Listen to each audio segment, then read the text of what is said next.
What is up, guys, and welcome back to another Diablo 3 set dungeon guide. This one's going to be going over the Necromancer, Pestilence, Master Shroud set dungeon.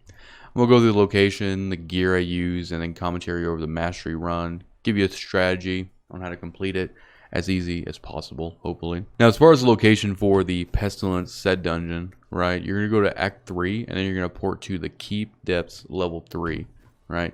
And you're just going to kind of explore that zone until you come up to the entrance to the fight for Grom, which is going to look like this long hallway here. And when you get to the door to him, it's going to pop up right here. And as long as you have the 6-piece set bonus for Pestilence, then it'll pop up. For the objectives on this, you're going to hit enemies 150 times with an empowered bone spear, and then you can't take more than 400,000 damage.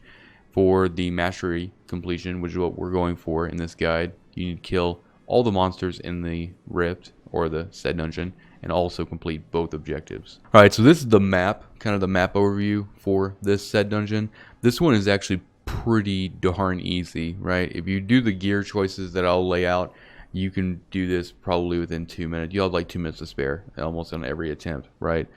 You just very, very simple. Probably the easiest set dungeon that I've done. Alright guys, so just starting off with the build, we'll go over the gear first. We're going to be using every single piece of Pestilence Master Shroud. We'll be using the topazes in our chest and pants, and then for CDR, use the diamond in our helm. We'll be also using the Compass Rose and Traveler's Pledge set, the Endless Walk set, and then the Convention of Elements. Now, we're not really dependent on any legendary gems with this. It's not going to help us at all.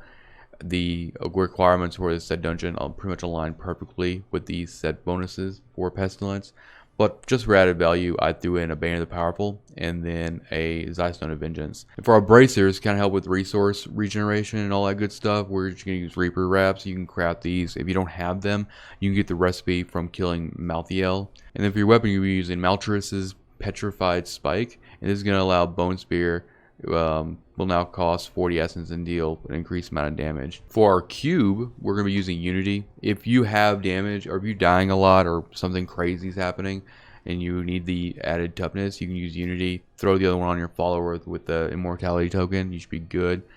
Other than that, if you don't need Unity, you can pretty much put anything in this slot that's going to benefit you with these objectives. Your armor slot is going to be Steward's Greaves. You get 100% movement speed for 10 seconds after using Blood Rush. This is amazing for getting this dungeon done, or this rift done really, really quick. And then NGM, right? You just want to keep all these cooldowns in check. Yeah, but for the most part, your mobility is so good with this build and everything for this set dungeon. This is why you're going to complete it so fast. And you're going to be using, and let's just go over the skills real quick here. Bone Spikes with Sudden Impact. Now, I use this, but, you know, you hardly ever use it, to be honest. You're going to be using Bone Spear with Teeth pretty much religiously in here. Devour with Devouring Aura. This is what's going to allow you to consume corpses, right?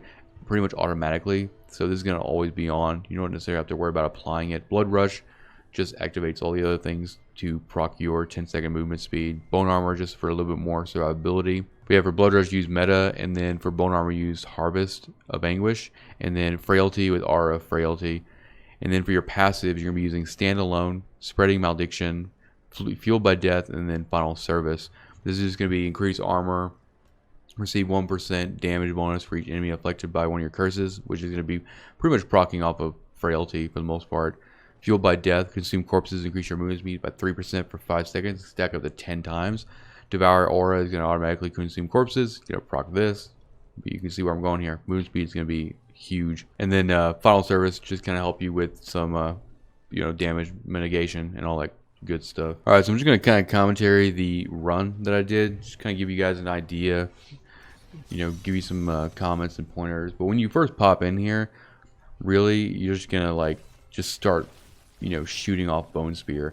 And as you consume corpses is what's going to give you that empowered Bone Spear.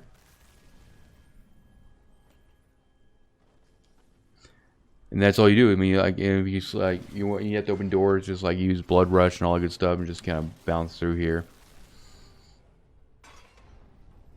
It's kind of mazy. It's like Westmark's Commons and all that good stuff, but you don't want to go necessarily too fast. You want to make sure that you know you don't want one thing you don't want is you don't want Corpse Lance for the Pestilence sets to be killing things before you can actually hit it with Bone Spike, right?